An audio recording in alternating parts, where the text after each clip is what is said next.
Hi, folks. Welcome to another episode of Film Study. This is Ken McKusick, and it's time for this week's Know Your Foe episode. Our guest this week is Daniel Harms, who writes for the RGR, does film breakdowns, I should say, for the RGR football website about the Kansas City Chiefs. Daniel, thanks for joining us. Well, thank you for having me, Ken. I appreciate it. Always great to meet new people. This is the first time we've talked, but why don't you talk a little bit to start with about the Chiefs offseason at what worked out and maybe what didn't?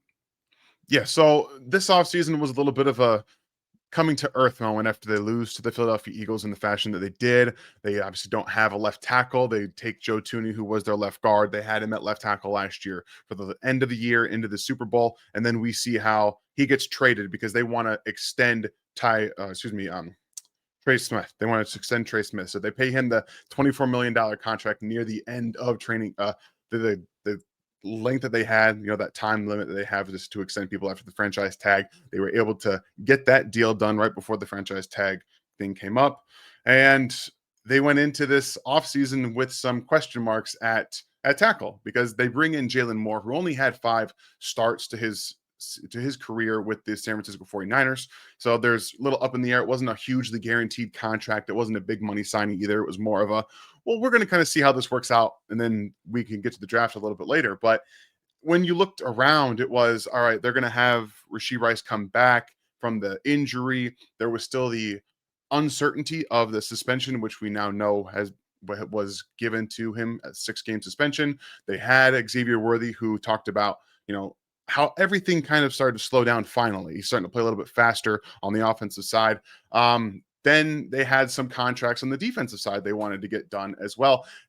Really, the guy who really stood out last year, Tershawn Wharton, goes to the Carolina Panthers for a big money contract, a defensive tackle. They bring back Nick Bolton, their middle linebacker, who on another fairly good contract. George Karlaftis as well, some of their homegrown talent. They still want to get Trent McDuffie, one of the all-pro corners in the league, get his contract done, but they're going to be waiting until probably next offseason. So this was pretty much more of a bet on themselves and their homegrown talent offseason. And so with some of the contracts they handed out, and then we see how the season started. But that's really how the offseason went for them. Okay. All right. And the top draft picks this year? So the very first one, we all have now seen Josh Simmons out of Ohio State. He had that weird patella tendon injury. Everyone thought it might have been a full tear, but when the Chiefs drafted him, they did their due diligence and they found out it was only a partial tear, which gave them the confidence to draft him at the end of the first round. Being able to trade back with the Eagles to even do that was fun to see. And then you have some second round picks that were questionable. Omar Norman Lott, defensive tackle out of Tennessee, seldom used, more of a pass rush kind of guy. Interior, we're going to see how you can get off the ball, attack guys in the defense, but we don't know much about your run stopping ability. They put a lot of chips on that because with Tershawn Wharton leaving, they didn't really know what their defensive line was going to look like, bringing in Jerry Tillery, a utility guy. There was a lot of question marks there. They also draft Ashton Gelati, defensive end out of Louisville, a little undersized, not as long in the arm, but effort, understands the game very well. Third round defensive back Noah Williams out of Cal, one of my favorite players on the defensive side from this past draft as well. I loved his game, and we're already seeing him start to come out a little bit of his shell due to some injuries along that as well. But then you get into day 3, and this is really where the Chiefs have done a good job for the most part in finding guys that can make a difference in your roster. So I don't want to leave anybody out. The 4th round was Jalen Royals, another one of my favorite players. At Utah State, Great he had receiver. a foot injury. Yeah, he had a foot injury, 5 games into the season, I think, last year. And that derailed his status. He got to the Senior Bowl, and he didn't look fully healthy yet. But at the Senior Bowl, you still see he was able to make guys miss and be tough at the catch point. So he is another one of my favorite players from that. Got Jeffrey Bossa as well, linebacker out of Oregon, who was a former safety. So you bring some coverage aspect to the linebacker room that desperately needed it. And then Brashard Smith, a running back out of SMU, former wide receiver, played at Miami. And then he makes the transition to running back, going to SMU, has a big breakout year his last year, and they draft him for some explosion there. All right. So one of the things I'll also bring up related to the draft, the Ravens end up drafting Mike Green in the second round at number 59. And one of the reasons DaCosta gave after the draft was that we knew if we didn't take him that the Chiefs would in 3 picks, or it might have been 3 picks, it might have been 2, Mhm. whatever it was. But they ended up, making the selection at that point. I think it's going to work out for the Ravens. He hasn't had a sack yet, but he's looked pretty slippery in the preseason against competition. Do you think the Chiefs would have pulled the trigger on that?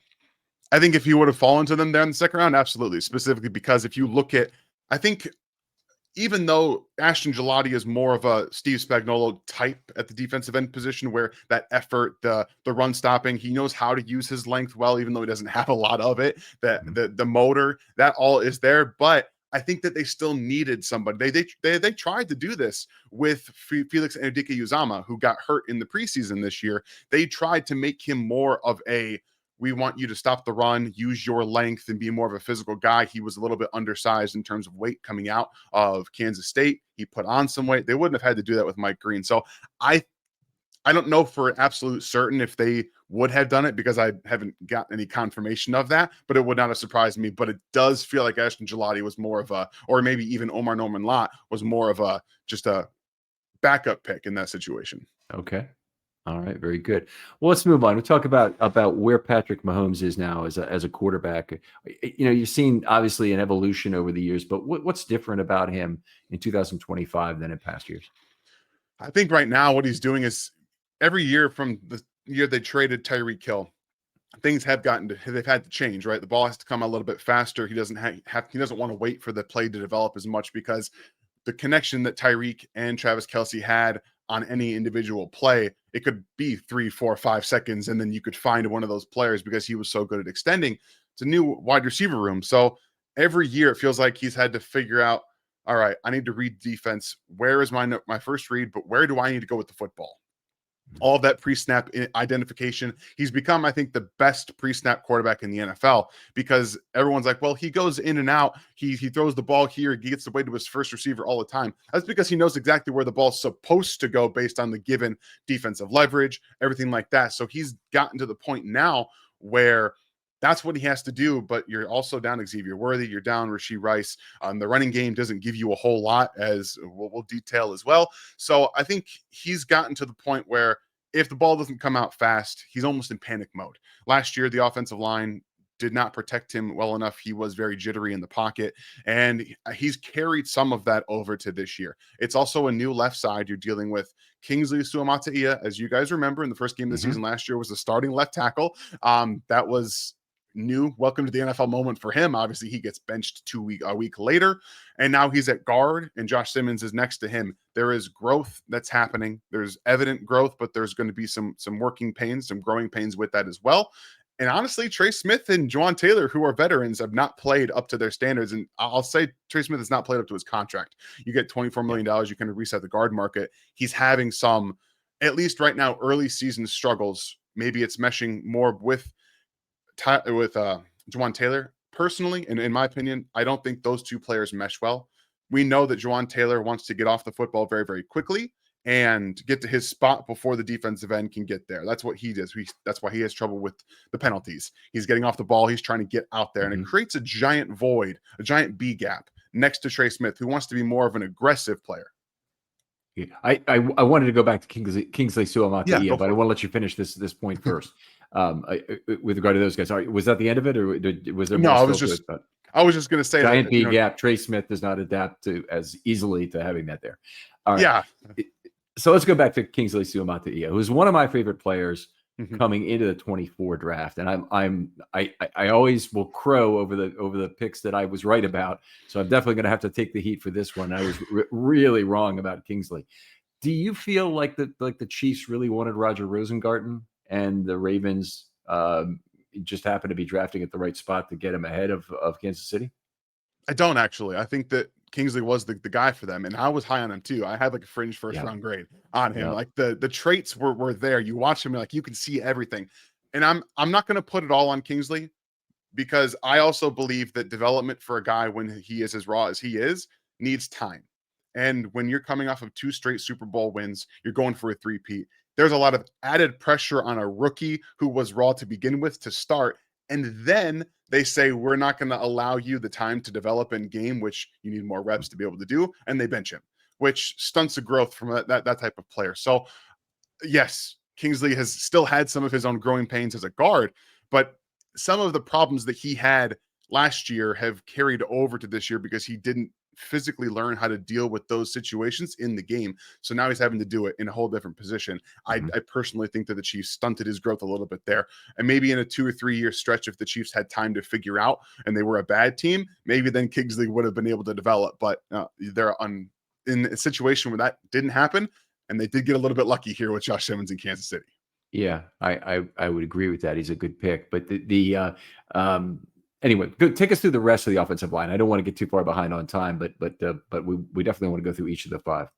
Yeah, so Juwan Taylor this year has been, I think he's been fine in a pass protection standpoint, but he's struggled with run blocking, the penalties as well. I think at some point you have to ask yourself, you brought Juwan Taylor in as a young player. You paid him a bunch of money, essentially. He's on the cap hit for $27 million this year, I think. What's it worth to you if he's going to continue to have the penalties? You bring in Jalen Moore, who you actively practiced at right tackle. You played him at right tackle in the preseason. What's the trade-off here? Are we telling ourselves that because he's $27 million against the cap, we have to pay this guy, we have to play this guy? Or are the penalties going to continue to happen? Because everyone knows the definition of insanity is doing the same thing over and over again and expecting a different result. And Juwan has been penalized for the last 3 years, and it has negatively impacted them from every single game, especially in the red zone. So how much of a topic of talk radio or Twitter has that been over these last couple of years with Taylor? Ever since the penalty started, but go back to that Jacksonville game where they benched him because of the penalties, and then they had to bring him back to two drives later. It's been an ongoing discussion. This is in every single week, especially with the weeks that he has multiple penalties. But because of the presence of Jalen Moore in Kansas City this year, it's become more of an immediate talking point because there is a de facto swing tackle that you could say he might not be as penalized as this guy. And if he's just marginally the same kind of player or gives you a little bit more in the run game, maybe, and maybe just a touch less as a pass protection standpoint, what's the trade-off here? One of the interesting things, I mean, Taylor's been penalized 7 times, if I see this correctly, this year already in 3 games. Yeah. That's amazing. But and let's go over this here just for Ravens fans. I know you know all this and probably don't want to relive it, but the last 3 years, 19 times last year he was penalized and 24 times in 2023. It's just got to be close to a record. That's an enormous number of penalties. But there's one thing I'm going to say about PFF is they really underweight penalties in their formula. Meaning it's not as bad to have a lot of penalties. And I've been pointing this out for a player like Daniel Faulele, who doesn't get penalized much at all anymore.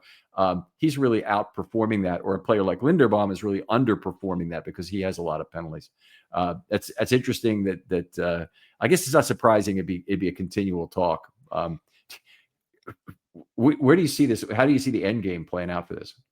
Actually, one of my, I guess, tinfoil hat theories in the offseason when Jalen Moore was brought in, I thought they were going to try to draft Josh Simmons anyway, because I thought this was going to be something that happened because he had to take the year off, and most teams wouldn't have had the time frame to sit Josh Simmons for the entire year. Yeah. But if you have Jalen Moore, you're like, okay, well, we can start you at left tackle. We can bring Josh Simmons along, and then next year, Juwan Taylor's money can come off the books because you can cut him. I believe you can save around $20 million against the cap next year. And then you can say, we have our tackles now. Maybe you can extend more a little bit earlier. But then I thought as we get closer through the draft and we know more about the injury, I'm like, well, Jalen Moore's there. And we find out Juwan Taylor had knee surgery because of an injury that he didn't really tell anybody about. That Andy Reid's Andy Reid's very good at like manipulating. I think all NFL coaches are very good at just saying, "Oh, it's a knee injury. It's not a big deal." But in the offseason, he got it cleaned up. And then they talk about the flight down to Sao Paulo, having to manage the knee swelling for Juwan Taylor. Everyone's like, if it's already having an issue here in week 1, there's got to be something else down the line here. Okay, so long flight. But you think they'd manage to have an elevated foot situation as an older person, who's subject to DVT and whatnot on flights. I think that's it's understandable that might happen to even a young guy who's got a problem there. All right, so Creed Humphrey is still the best in the game. Yeah, he's been fantastic. Still to start the year, he's had some losses here and there, a little bit because of some miscommunications with young player next to him in Kingsley. But again, not having the best Trey Smith has had to offer as well. But in regards to what he's done, he's been still the best center in football, and I'm really not worried about him at all. I do think the continuity as the season goes along with not just Trey Smith, I think he'll play better, but also Kingsley. That's going to help as well when you're transitioning younger players from left to right. When he played tackle, Kingsley did. Now he's playing guard. You have to teach him a little bit on the fly. And now you're trying to get everyone's ideal sense of, well, I have to take this block here, but also I have to trust that you're going to take this if I'm going to go to the second level. So understanding when to turn that block a little bit or give a little bit more help to Kingsley and then go to the second level or go to the second level immediately sometimes can have some lasting impact. Okay, so I'm seeing kind of mixed signals from this because the Chiefs have spent a lot of draft capital in terms of their left guard and a lot of of cap space in terms of their right guard. Yeah.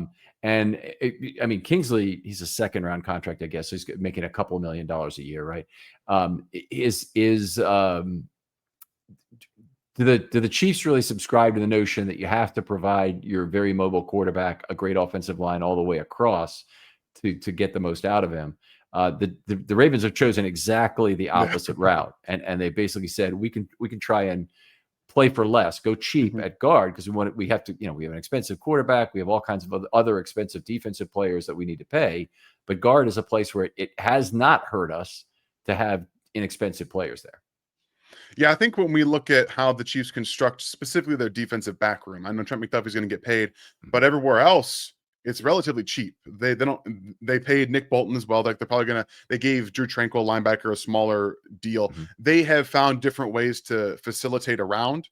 And even George Karlaftis' contract, it wasn't like a huge top end of the deal contract. It was a good value with not a ton guaranteed. Like I think it was around 60 million guaranteed of what he had total of the 90-ish $1 million contract. So they found different ways to move the defensive players around. And also they've figured out that corner is where they can just kind of put anybody that they want to, and they'll be fine. Like Najee Johnson, 7th round pick a few years ago. Jalen Watson, who's playing fantastic football for them right now in a contract year, is another 7th round draft pick. Like they've been able to kind of pull it together in the corners and even the safeties. You've got a 4th round pick, a 3rd round pick right now as your safeties. So there's a lot of youth and day 3 talent playing in the defensive secondary. And, aside from Kingsley, they want to put guys in front of Mahomes. Like they want to invest money. The Jawan Taylor one was a bet on upside. It was, you played pretty well in Jacksonville. You're 25 years old. We're going to pay you like you're going to get better. And he hasn't necessarily gotten better. The penalties have gotten worse. So after that Tampa Bay Buccaneers catastrophe of a Super Bowl where they were just so injured on the offensive line, Patrick couldn't really do anything. They invested, they paid a lot of money out. And I think that over the course of this season, you'll see whenever Trey Smith does get better, whether it's Jawan Taylor or Jalen Moore playing, and then that left side construction and just development getting better. Oh, excuse me. You'll see some of that start to get better. But I think already it's better from an offensive line perspective than it was last year. All right, take us through the skill position players now, and you can do it in whatever order you want: wide receiver, tight end, running back. Yeah.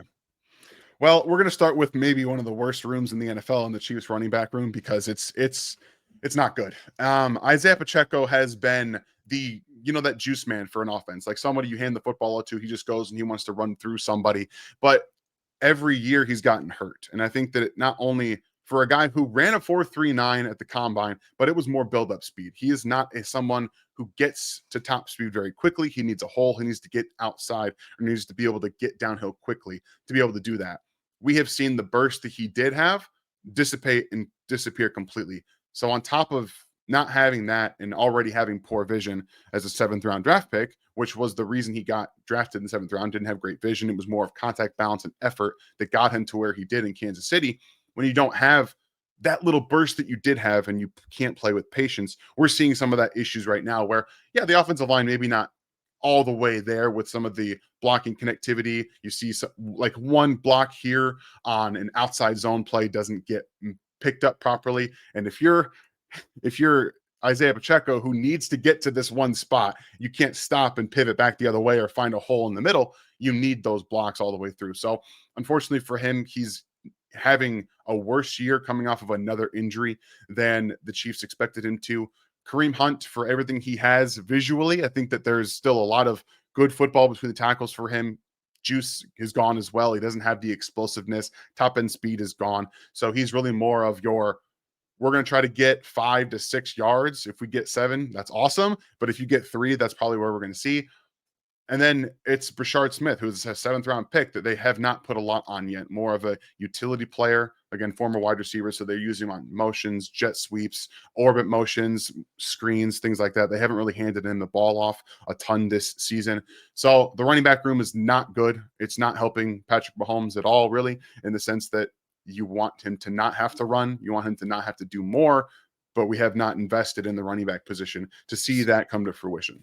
There's also there's only one running back taken from all the cuts across the entire league this year, which is a little surprising to me. Not in general, in a typical year, it wouldn't have surprised me, but with the new kickoff rules, there seems to be a general feeling that it's more like a zone run play, and that running backs are the better choice to have people returning kicks. Has that been subscribed to in Kansas City, or who's back there? Is it your punt returner who's returning kickoffs, or who is it? They have a receiver. Nico Remigio does returning kicks. Also, Brashard Smith is back there too. So he is the kick returner with Nico Remigio, who has experience as the Chiefs punt returner and kick returner from last year. So he's more of a return specialist. You see Remigio on some end arounds as well. He finally got one last week against the Giants. But Brashard Smith has been the Chiefs, I guess, de facto kickoff return guy. So it makes sense to me that you would want to have more running backs back there just based on the visual aspect. And to that point, there were some young running backs in this class that I liked.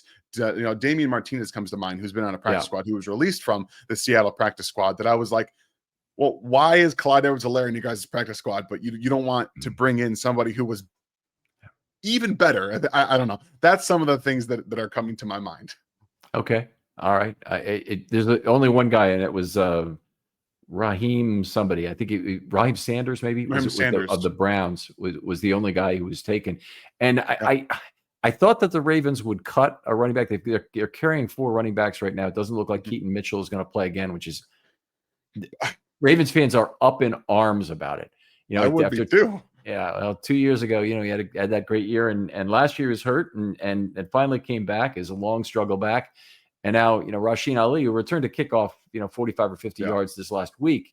Now, it's almost like that's a bad thing. It's because he'll be out there. But anyway, it looks like Mitchell will be inactive again for what that's worth. Wide receivers, how about we talk about those? Yeah. So as you guys know, I said earlier, right now they don't have Xavier Worthy because of his injury. We'll see if he comes back this week. There's optimism he plays against Baltimore. Rashee Rice is still serving your suspension. So your number one receiver in Kansas City is Hollywood Brown, who, again, much like Isaiah Pacheco, the injuries year over year have taken its toll on his ability to be the deep threat that he was with Baltimore early on with the Cardinals. So he's more of a possession, in my opinion, from what I'm seeing on tape. He doesn't create enough separation, but he's more of a, we're going to still try to use your speed every now and then. And we see you more as that 1 to 10 yard guy where immediate, if you have space, we're going to get it to you. Maybe you can make somebody miss, but he's really lost that ability. It wasn't really his strength anyway. He was never that guy you want to go out there and just make him a bunch of guys miss. Definitely more of a straight line speed, get into one cut and go kind of player. And honestly, the emergence of Tyquan Thornton has made that less of an issue because, as a second round pick from Baylor, he goes to play for the Patriots and doesn't ever find his footing there. And I'm not saying that he gets open off of press coverage a lot, because that's where he still struggles. He is a very tall, broad-chested player. He doesn't use his hands very well at the line of scrimmage. He can get jammed. I think the best explanation of this was against the Giants. You see him get pressed, and Travis Kelce get pressed at the line of scrimmage. And this was the throw that he took away from Hollywood Brown on the left side of the field, where Patrick is running to his right and he throws across his body. And Tyquan's only there because he got pushed down and then found his space. So you still see the the speed for him coming through, but he's finding that connection with Patrick Mahomes as a deep threat when they don't have Xavier Worthy and they don't have Rashee Rice, which I think is a big thing for when those guys do and eventually come back. And then Juju Smith-Schuster has really been the only other receiver to do anything for Kansas City this year. He's taken over that, I guess, Rashee Rice role in the sense where he's going to be over the middle of the field. We're going to scheme up some plays for him, find space. He's still very, very savvy in how he creates a little bit of space for himself, sits down in zone. So, honestly, those are the three receivers that the Chiefs have been operating with. Okay, so this is the surprising number for Thornton is this, and I'm not that surprised given how I saw Mahomes throwing to him late in, I think it was the week 2 game. Did he have a touchdown late on a long Yes, he did. bomb? Okay, so his ADOT this year, 18 targets. So this is not a tiny number of targets. It's 25.2. Now, so he's only got nine and a half, which is a very good number in terms of yards per target, but 25.2 in ADOT, that's unreal. Unreal. It's kind of crazy because Patrick has missed him multiple times too. There was not just before the deep ball in Philly, like against the Eagles, he had one that he was wide open and Pat just sailed on him. He could have had a big play and against the Chargers. He ran his route towards the safety where he's open, but Patrick throws him away from the safety. So that was just a little bit of a mixed communication on where you're expected to be. Receivers, if you're running down the field, don't run towards the safety. It's pretty much a quarterback's going to tell you, run away from the coverage. If you're open, get away from that coverage, and they're going to want to lead you to that. So the emergence, again, a Tyquan Thornton, when you don't have Xavier Worthy on the field, he's been like their only explosive part of the offense, which is a little troubling to say the least. Yeah. Well, think about what, for Ravens fans, what Tez Walker has done. It's only been four receptions for him, but there's some nice it's just nice to have one other target that Lamar kind of gives a little bit of trust to. All right. It's great. You didn't take us through the tight ends. We're current state of Travis Kelce or Gray. Yeah, I can get there real quick because Travis, I think he looks a little bit better athletically than he did last year, but there's a lot of effort concerns for me right now. Blocking, he used to just kind of get by, and right now we're seeing him actively avoid blocks at times. And that's not what you want from Travis Kelce. I understand, like, this is probably your last year, but I think he's frustrated because maybe physically he can't do what he wants to be able to do. So I don't know. That's me just speaking based off what I see on tape. I do see him taking some time off where he needs to be blocking a little bit more, but the connection with him and Pat is off. It's completely off. They don't have whatever it was. They're working through some offensive struggles right now in their own mind. That telepathic communication they used to have, it's just a hair in the wrong direction where Travis is moving when Pat's like, sit down, or Travis is not seeing the football right where Pat throws it. So they're going to work through that because they are still mentally those players when it comes to receiving. I'm more worried about the blocking from Travis Kelce myself. Noah Gray finally had some up game last week against the Giants. He finally found himself getting open in one-on-one situations with some linebackers, some safeties. You could see him actually create space for himself, get some more targets. He's been a disappointment to start the year, and not necessarily his own fault. Again, offense is trying to find themselves without Rashee Rice, without Xavier Worthy. You're trying to work some things out. I think they finally worked a little bit out with 12 personnel as well with Travis Kelce and Noah Gray.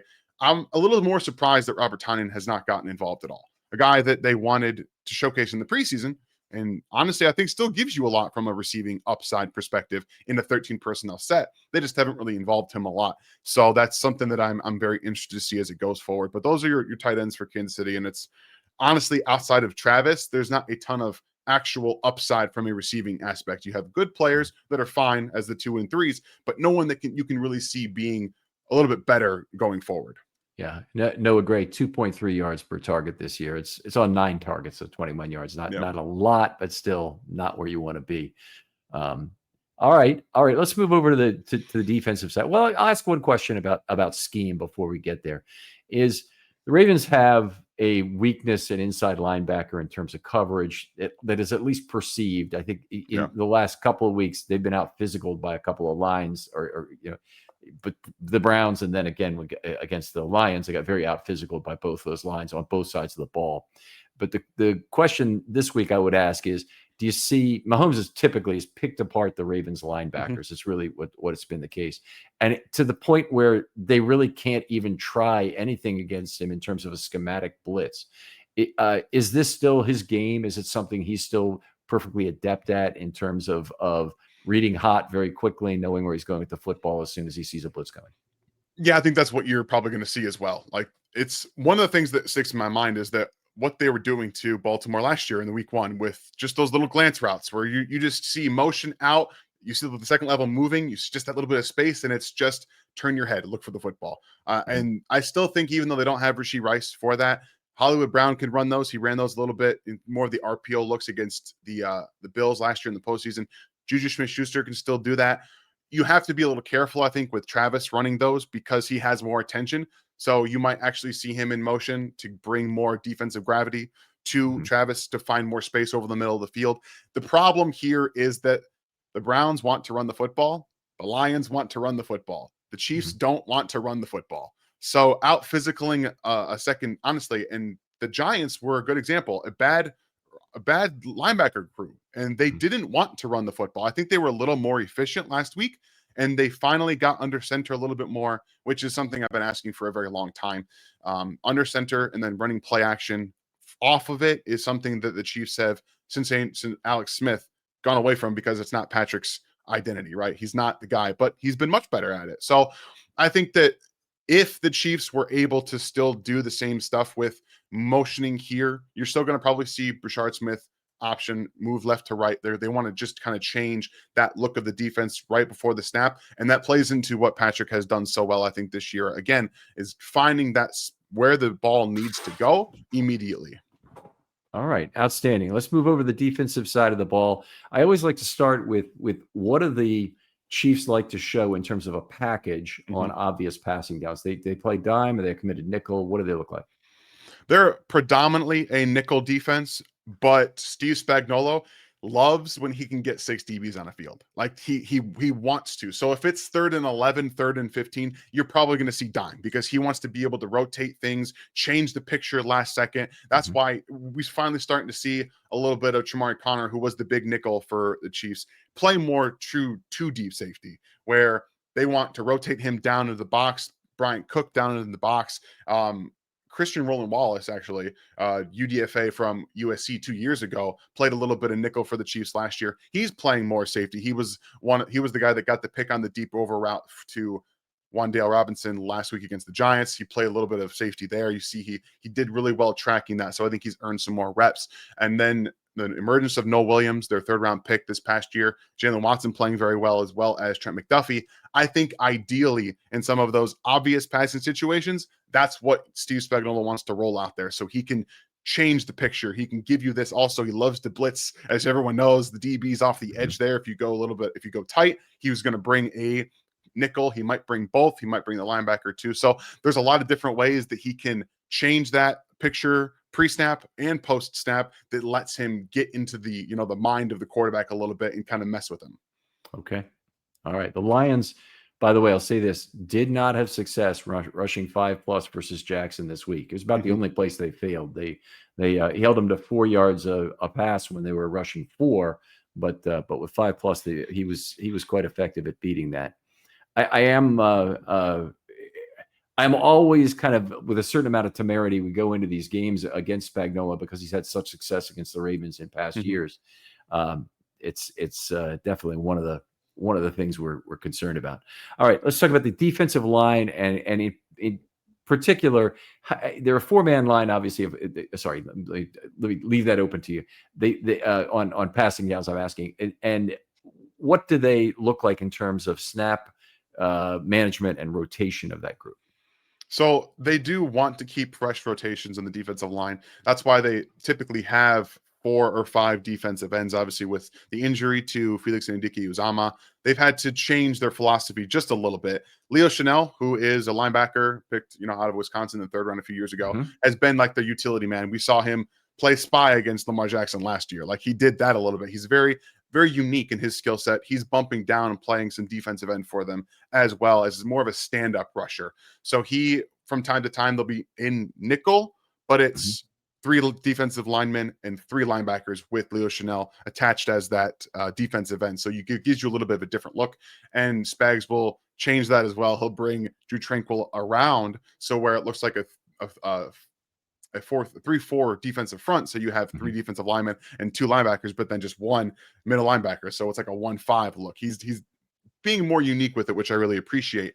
But typically, you'll have Chris Jones and the guy who never comes off the field, and George Karlaftis. Ashton Gelati's mixing in. Charles Menahue's moving around. Omar Norman Lott's getting some mix as well. I think that they're doing a good job of mixing in Jerry Tillery here and there, as well as getting Omar Norman Lott the reps that he actually needs. And then Ashton Gelati, some of those as well, because even though he's not the best pass rusher, he gives you that juice, right? And he knows how to use his own arms and leverage well. He's always working. He finds ways to get after the quarterback if he can, which I do appreciate. So they definitely want to rotate guys in and out. You'll see some drives that start off without Chris Jones, and then if it comes to a third down, he'll come back onto the field. So that they want to keep a healthy rotation for sure. Looks to me like Karlaftis and Jones are both playing over 80% of the snaps, 168 and 163 out of 191 for the season. That's, to me, that's not rotating at all. But I mean, that's more than, again, for Chris Jones, typically it's been more rotation, but they've had to rely on him a lot more this year. So that's more than I expected from Chris anyway, for sure. Okay. All right. And you've mentioned some of the linebackers in terms of blitz schemes, in terms of who moves down to be an overhang or whatnot. We'll talk about those guys. So Drew Tranquill is your will linebacker. He's next to Nick Bolton, who is the middle linebacker. He got the contract. He's the guy on the defense that Steve Spagnuolo trusts the most. If you go back to the Super Bowl against the 49ers, there's this really cool conversation that Steve Spagnuolo has with, I'm forgetting his name, but he does this interview after he talks about the decision after the 49ers had the 2-minute warning and they go back to a third down. He asks Nick what they want, what he wants to call. So he trusts Nick Bolton with everything in this defense, schematics, lining guys up, and mentally speaking, he's done everything that you could ask of Nick Bolton. Very good against the run, typically a very very good tackler. In between the tackles, he gets downhill quickly. And then Drew Tranquill, who was formerly of the Los Angeles Chargers, former safety as well. He bulked up to play against the run better. And this year, I think he's playing with better football. Last year, you saw the drop off in coverage. I think he's been a bit better this year overall, but he is more of that will linebacker. Not the best sideline to sideline still, but again, good cerebral player. And then you've got Leo Chenal. These are the 3 guys they have out there when they do have 3 linebackers out. But they're for the most part, those are the guys that play. And Leo plays everywhere. He'll play wherever they want him to. And just that chess piece that gives Steve Spagnuolo something that he can play in coverage. He can take him on a blitz. He can have him rush the passer. So it's a big, I would say, more of a big round of linebackers. Nick Bolton being the exception because he's not big, but he plays bigger than his size. But it's not the most uniquely diverse from a coverage standpoint. Okay. I'm looking at Bolton in terms of his missed tackle numbers. It seems like there's been some degradation in his tackling over the years, in particular last year and this year. If you combine the two, don't look all that good. Is there general concern in Kansas City about that, about him not being the tackler he once was? I think what we're seeing is the shorter arms are starting to play more. Like he's taken some hits. I think Cam Scatterbo did a good job of doing the same thing against them last week, where you see him meet Scatterbo in the hole and he just misses that tackle. So it's definitely a concern, considering Derrick Henry is coming to town, and that's not something you really want to see. And typically in the past, he's done a good job on Derrick Henry, but there is that we don't know with him. I do think naturally he'll level out because that is his identity. It's identity to come downhill and be a good run first linebacker, but it's definitely something to monitor. Okay. All right. Outstanding. You did talk about the secondary a little bit easier, but take us through piece by piece in terms of what their strengths and weaknesses are. Yeah, so Trent McDuffie can do everything. Like we've seen him be an all-pro outside. We've seen him be an all-pro nickel. Like he can do anything you want him to. Extremely smart football player. The secondary hinges on where he is. And I think that now, because of some injuries, because they bring in Christian Fulton last year, who's one of the guys that I failed to mention, played for the Chargers last year, been banged up with the Titans before that. He's already been banged up again this season. So he's not playing right now, which has forced Noah Williams, that 3rd round pick that I mentioned, to play more. But they've been able to rely on Jalen Watson, again, former 7th round pick out of Virginia Tech, and he's been again, playing very good football, more of that outside corner, not necessarily someone who's going to follow a receiver everywhere, but you give him that quarter. He can play good man coverage. He's finally turning his head around a little bit, where you see him get that interception last week against Malik Neighbors. He plays that red zone go route extremely well. But again, he's not someone I want carrying around the field, like playing pure man coverage. Quicker, he's not going to be good in those situations, but cover 2, cover 4, and then vertical man coverage, I think he's very, very good. The safeties are constructed in a way that everyone, their best strength, their best ability is probably playing in the box. So Brian Cook out of Cincinnati a few years ago, better out of the box. He was a downhill, want to hit you first kind of guy. When they constructed this, Justin Reed was still there. Obviously, he's best in the box as well. Mm-hmm. So if you can think, Troy Connor was a nickel 2 high safety at Virginia Tech, who is best probably playing in that robber or underneath role, good against the run, best as a big nickel. And then you draft Jaden Hicks, who I love Jaden Hicks coming out of Washington State. Like I had him as a 2nd round player, like my safety 2 on my board, and then he falls to the 4th round. I think that there's a lot more upside there for him to do everything, but still best in the box as a big nickel, as a 2 high safety. Go ahead. So there's a funny thing I hear from defensive coordinators a lot about how our safeties are real versatile. They can play anywhere. As soon as I hear that, my antenna go up, and I say, that means you don't have a true free safety. That's what that really means. That's what you're saying. And the Ravens have been kind of fortunate. Last year, they might have had 2 true free safeties, and then a couple of them didn't work out, and they still kind of figured out what they had.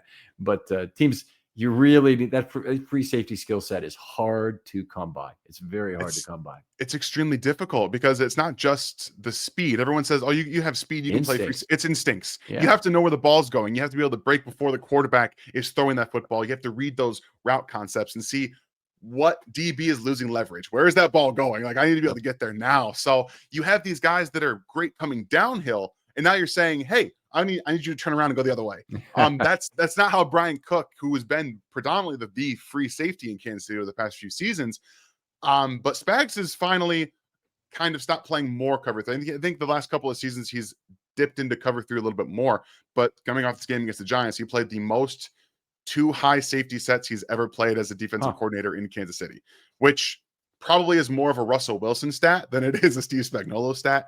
But I think it also shows you where their strengths are. And because they're rotating guys in and they want to bring guys down and put them back out, it shows what they can do schematically. It's not going to be a ton of single high stuff, which they realistically can't get away with unless Roland Wallace gives you more of that, which we're going to find out. I think that he wants to test out his skill set in that situation. But those guys, that room is a lot of big nickel box safeties that are playing 2 high and sometimes single. So as a Chiefs fan, well, I don't know that you really bear any grudges on Russell Wilson, but you mentioned the 2 high was really a Russell Wilson stat, and that's Russell Wilson loves to throw outside the numbers, so you want to have the entire field cover on the back end, is I'm sure what you're getting at. How does it feel as a Chiefs fan to kind of give the lethal injection to Russell Wilson's career in terms of what happened? I hold no ill will for Russell Wilson. Like I got nothing against him, right. But I personally don't. My decision is that I think this was a bad move by the Giants. It's someone who's trying to save his job because Jackson Dart, while there are obvious parts to his game, throwing the ball down the field, he's a tough runner. He's going to give you more from a scramble standpoint than Russell Wilson does now. I think the strengths and weaknesses of their game are still relatively similar. He wants to hold the football. And what is your offensive line not built to do? Pass protect right now. So it's cool to see it happen because after he threw 450 yards against the Cowboys, he just laid a bomb against the Chiefs on Sunday Night Football, and he gets benched because of what they were able to do. I just think Steve Spagnuolo knows Russell Wilson inside and out, and the game plan he built for him was just almost executed perfectly. Okay. Outstanding stuff. We really appreciate it, Daniel. I always finish by having you name one player on each side of the ball that you think really matches up well against Baltimore. Yeah, I think that this one's going to be another Leo Chanel game where I think his versatility in terms of I can play defensive end, I can play a little bit linebacker, I can even spy Lamar Jackson if I have to, which we have seen, is going to pay off a little bit here in this football game. On the offensive side, I wish I had a really good answer because without if Xavier really doesn't play, I don't think they have like a true advantage. However, you talked about the inside linebackers maybe having a little bit less cover from a coverage standpoint. I do Mhm. think Juju Smith-Schuster matches up well there because of his savviness, because of the mental ability to just kind of sit down in zone. And we've already seen him be like that guy for them this season. If they have to continue to rely on him, I think some of those spot routes, curls, just clear that linebacker and sit down, you might see him have a bigger game in that regard. All right. Outstanding stuff. Really, really great. Daniel, tell folks where they can talk football with you online if they want, and where they can find your material. Absolutely. I really do appreciate it. You guys can find me on Twitter at InHarmsWay19. That's where all of my tweets and stuff go. That's like formerly where clips and stuff go out. I also work at rgrfootball.com. It's a YouTube channel. I do film breakdowns every Wednesday.